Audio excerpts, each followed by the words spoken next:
Hey YouTube, what's going on? This is Nate here with Nate's Tech Update, and I just came back from my vacation to Bermuda yesterday, so I got a lot of tech news now that I need to catch up on. So in this video I'm going to be talking about iOS 5 Beta 4.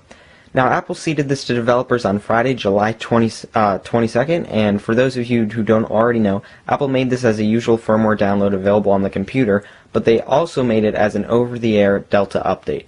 So currently I have iOS 5 Beta 3 running on my device. I'll go ahead into General, and then to Software Update. I'll go ahead and check for the update.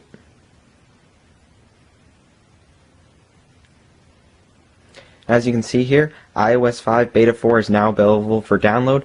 There's also some release notes here. It says it contains bug fixes and improvements, and it's the first version available over the air.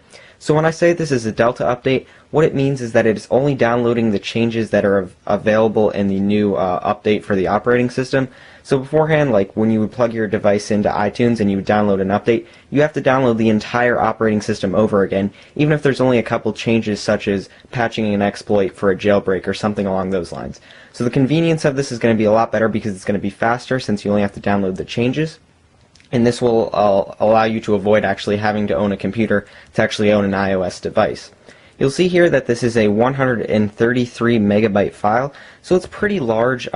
This will work over Wi-Fi and 3G. So this fall, when it does come out and you're on your AT&T or Verizon, and if you have a capped data plan, you might want to avoid updating your software over 3G because it will, bring your the amount of data you have left for that month to use down. But it'll all depend on how big the update is. This is a pretty big update because it has a lot of bug fixes. I think when we see like iOS 5.1 or iOS 5.2, the first couple of updates that Apple releases after the major iOS 5 upgrade this fall, they will probably be pretty small to compensate for these capped data plans. So let's go ahead and download and install it. And we'll agree. So it looks like it's going to begin downloading it here. I'm going to go ahead and pause the camera and I'll let you know how long it took. Alright, so we're nearing the end of the actual installation here. So far it's taken about 6 minutes to download, so we're getting pretty close here to the end, as you can see by the status bar. So let's just go ahead and wait a few more seconds for it to finish up. And it looks like it's finished. So now, okay, I guess that was actually just the download. Now we actually have to go and install it.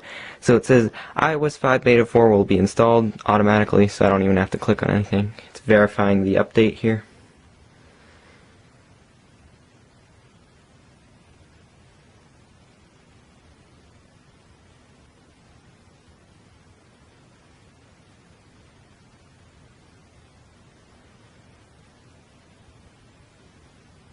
Alright, looks like it's gone ahead and looks like it's going to go ahead and now actually restart my device. So I will go ahead and actually turn the camera back on when it's done with this process. Alright, so it looks like my device has just rebooted from the installation. I would say that probably took about another 5 minutes for the actual installation to take place on my device. So in total it was around a 10-minute actual installation and download put together.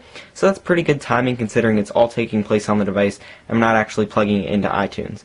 So let's go ahead and go into settings here. And then we'll go into General and About. And as you can see on my version here, I am in fact now running iOS 5 Beta 4.